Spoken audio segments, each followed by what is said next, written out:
బ్రాహ్మిన్స్‌కి, పరివ్రాజకాచార్యస్‌కి difference ఏంటి? Brahmins వచ్చేసి Vedic sacrifices performance చేస్తుంటారు వాళ్ళు.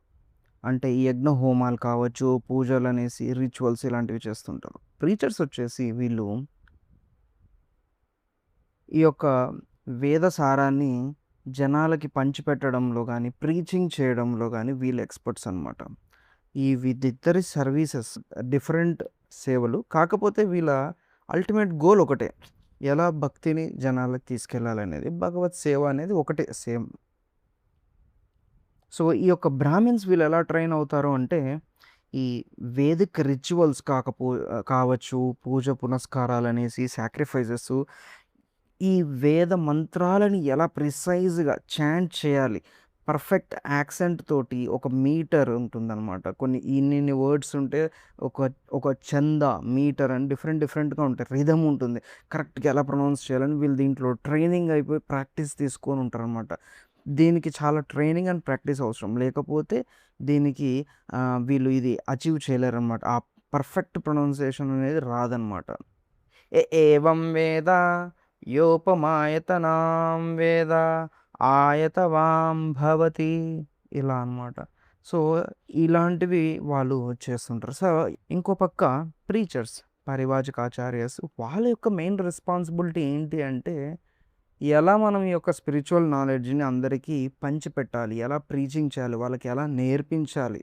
సో, వీళ్ళేంటంటే వేదిక్ ప్రొనౌన్సియేషన్ అని చెప్పేసి మీటరు, ఈ చాంటింగ్, పర్ఫెక్షను, యాక్సెంటు వీళ్ళు ఇవన్నీ ఏం రావన్నమాట.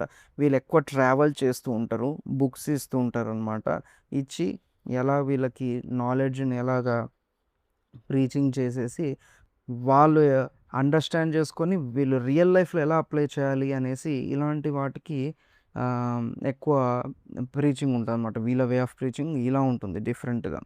సో, ఇక్కడ మనం అర్థం చేసుకోవాల్సిన ఇంపార్టెంట్ పాయింట్ ఏంటి అంటే, ఈ యొక్క ప్రీచర్‌కి అంటే పరివ్రాజకాచార్యస్ వీళ్ళకి వేదిక్ మంత్రాలు పర్ఫెక్ట్ చాంటింగ్, ప్రొనౌన్సియేషన్ ఇవి రావని చెప్పేసి వీళ్ళేం తక్కువేం కాదు. ఆ! సో, వీళ్ళు వేదిక్ మంత్రాలు చాంట్ చేయడంలో చాలా పర్ఫెక్ట్‌గా చాంట్ చేస్తారు గదా! అని చెప్పేసి వీళ్ళు సూపరు అంటే స్పిరిచ్యువల్‌లో చాలా హై స్టేజ్ అని చెప్పేసి అలా అనుకోవడానికే లేదు. సో, ఇది మనం అర్థం జేసుకోవాలి. ఒకరు తక్కువ, ఎక్కువ ఏం కాదిక్కడ బేసిక్‌గా. వాళ్ళిద్దరు గూడా డిఫరెంట్ మార్గాలు. కాకపోతే ఒకటే గోల్ అనమాట. కానీ చాలా ఇంపార్టెంట్ పాయింట్ అర్థం జేసుకోవాల్సింది ఇంకోటేంటంటే ఇక్కడ, వీళ్ళు టెక్నికల్‌గా బ్రాహ్మిన్స్ వచ్చేసి టెక్నికల్ చాంటింగ్ చాలా స్ట్రాంగ్‌గా ఉండొచ్చు. వాళ్ళకి ఆ ఎబిలిటీ ఉంటది. వాళ్ళు ప్రాక్టీస్ చేసుంటరు. కానీ స్పిరిచ్యువల్ రియలైజేషన్ లేకపోతే లాభం లేదు. దాని యొక్క సారం వాళ్ళు నేర్చుకొని, తెలుసుకొని, దాన్ని రియల్ లైఫ్‌లో ఎలా అప్లై చేయాలో తెలియకపోతే మాత్రం లాభమే లేదు. కానీ అట్ ద సేమ్ టైమ్ అదొక టైప్ ఆఫ్ సేవ, ఇదొక టైప్ ఆఫ్ సేవ అనమాట. సో, ఈ వేద, పురాణ ఇతిహాసాలన్నీ కూడా ఒకటే. అవన్నీ భగవంతుడి నుంచి తన యొక్క ఊపిరిలో నుంచి, విష్ణుమూర్తి యొక్క ఊపిరి నుంచి పుట్టుకొచ్చినటివి ఇవన్నిటి కూడా. వేద మంత్రాలు మోస్ట్‌లీ ప్రణవ ఓంకారం నుంచి స్టార్ట్ అవుతాయన్నమాట. సో, దీనికోసం వాళ్ళొక స్పెసిఫిక్ ట్రైనింగ్ తీసుకుంటారు. మరి ఇంకో పక్క భాగవతం అనేది పురాణం. దీంట్లో ఏమి ఎక్కువ వేద మంత్రాలు అలాంటి చాంటింగ్ లాంటివేమి ఉండవు. ఓకే. కాకపోతే మరి భాగవతం ఏమన్నా తక్కువా? అంటే వేద మంత్రాలు అలాంటి చాంటింగ్ లేవని చెప్పేసి ఇది తక్కువని కాదు.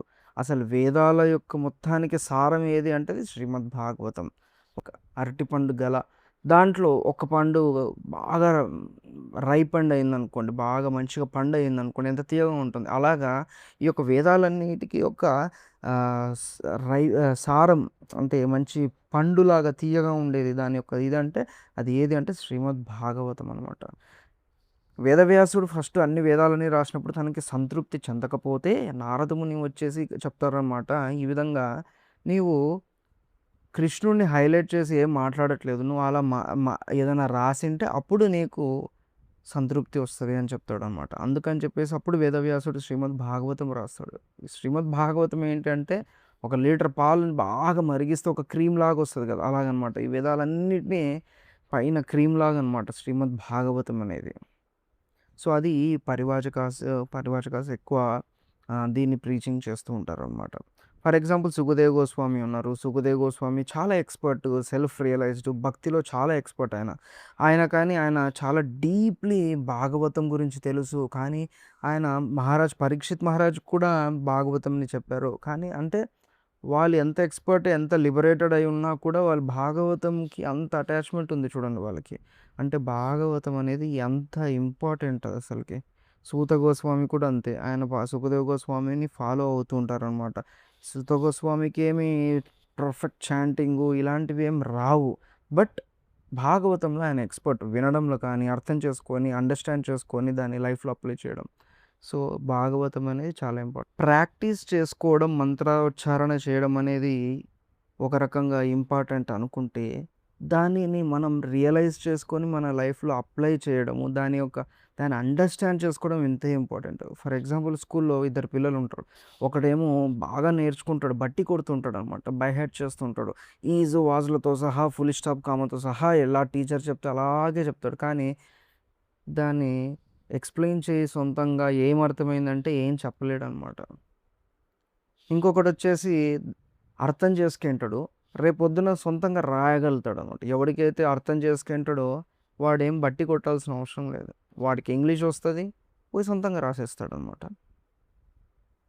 సో, అందుకని ప్యారట్ మనం ఏదైనా చెప్తే అదే రిపీట్ చేస్తూ ఉంటది. అలాంటి ప్యారట్ లైక్ చాంటింగ్ కన్నా రియలైజేషన్ ఇంపార్టెంట్. మనం భక్తిని ఈ బుక్స్ చదువుకొని భగవద్గీతని మనం చాలామంది చదువుతూ ఉంటారు ఊకే బెస్ట్.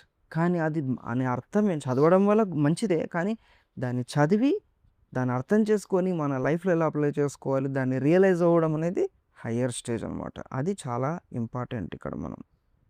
సో, దీని గురించి ఎక్కువ తెలుసుకోవాలన్నా నేను చెప్పినది ఇదంతా కూడా మనకు భాగవతంలో క్యాంటో 1లో చాప్టర్ 4, 13 వర్స్ రెఫర్ చేస్తే మీకు దీని గురించి మొత్తం డీటెయిల్స్ ఉంటది. బ్రాహ్మణస్ అంటే ఎవరు? పరివాచకాచార్యస్ అంటే ఎవరు అనేది.